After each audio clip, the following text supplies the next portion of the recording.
સુરેન્દ્રનગર જિલ્લાના જે બજાણા પોલીસ સ્ટેશનના અલગ અલગ ગામડાઓ છે અને જે ગામડાઓમાં વધારે અસામાજિક તત્વો જે રહે છે આના ઉપર કાર્યવાહીના ભાગરૂપે પોલીસ અને પીજીવીસીએલની ટીમ જે છે એ સાથે રહીને અને કોર્ડિનેશન કરીને અને કાલે જે 3 ગામોની અંદર જે વીજ ચેકિંગ અને જે અસામાજિક જે તત્વો છે આના ઉપર કાર્યવાહી કરવામાં આવેલ છે.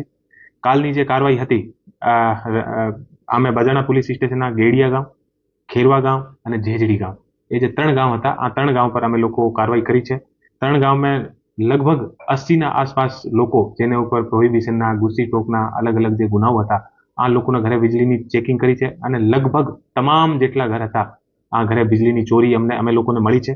અને આને અલાવા ટોટલ 692 યાની 700 ના આસપાસ જે ઘર છે એ ઘર અમે લોકો ચેક કર્યા છે.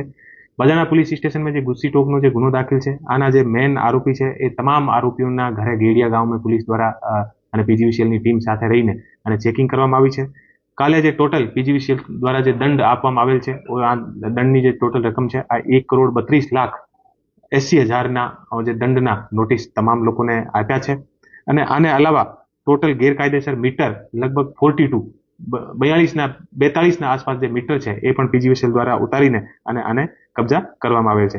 કાલના જે ગુસ્સી ટોકના જે આરોપી હતા એ વસીમ ખાન, બિસ્મિલ ખાન, હજરત ખાન ઉર્ફે હનુ, જસવંત ઉર્ફે જસો, ફિરોઝ અલી ખાન, શરીફ અલાર ખાન ટફેર, સિકંદર ખાન, રસીદા ખાન, અહેમદ ખાન, રોમિઝા ખાન અને મહેમદ ખાન અને ઇમરાન ઉર્ફે ચમચી એ ગુસ્સી ટોકના આરોપી હતા. આ ઉપર વિશેષ ધ્યાન પોલીસ દ્વારા આપવામાં આવેલ હતો અને હું તમામ જે સુરેન્દ્રનગરની પોલીસ છે અને હું બધાઈ આપું છું અને પીજીવીસીએલની ટીમને પણ આપું છું. કાલે પીજીવીસીએલની ટોટલ 40 ટીમો અમારી સાથે હતી અને પોલીસની એલસીબી પીઆઈ, એલસીબીની આખી ટીમ અને જે તમામ એએસપી સુરેન્દ્રનગર, એએસપી જે પ્રોબેશનર આવેલા છે એ આને અલાવા પ્રોબેશનર ડીવાયએસપી લીમડી, ડીવાયએસપી જે ધ્રાંગધ્રા અને આસપાસના પોલીસ સ્ટેશનના તમામ જે પીઆઈ અને પીએસઆઈ અને પોલીસની ટીમ લગભગ 200 આસપાસ 200 થી 250 આસપાસ જે પોલીસના કર્મચારીઓ પણ આ સાથે જોડાયા હતા અને એક સરસ કાર્યવાહી પોલીસ અને પીજીવીસીએલની ટીમ દ્વારા સંયુક્ત રૂપથી કરવામાં આવી છે. જે ચેકિંગ દરમિયાન કોઈ અસામાજિક પ્રવૃત્તિઓ ઝડપાણી હતી કે કોઈ હથિયાર ઝડપાણા કે કોઈ બીજી ગેરકાયદેસર આ જે અસામાજિક જે તત્વો છે આને ઘરે અમે તમામના ઘરે ચેક કર્યો. તમામના ઘરે જે પણ બીજા કોઈ હથિયાર અને બીજી કોઈ વસ્તુ છે આને પણ અમે ચેક કરી છે.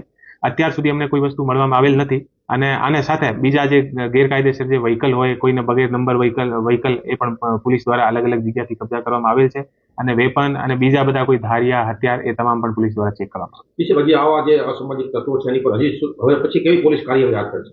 અત્યારે આ ઉપર પીજીવીસીએલની ટીમ સાથે મળીને કાર્યવાહી કરી છે. આને અલાવા પણ આ લોકો દ્વારા કોઈ ગેરકાયદેસર જે સરકારી ખરાબા ઉપર અને કોઈ પણ જગ્યાએ કબજા કરેલા છે અને આની તમામની આ જગ્યાની રિપોર્ટ લીધી છે. આ જે રિપોર્ટ છે એ સંબંધિત વિભાગ પાસે જશે અને સંબંધિત વિભાગ દ્વારા પોલીસ સાથે મળીને અને આગળની કાર્યવાહી આ લોકો ઉપર ગેરકાયદેસર મકાન યા કોઈ પણ વસ્તુ હશે તો આ ઉપર કાર્યવાહી કરવામાં આવશે.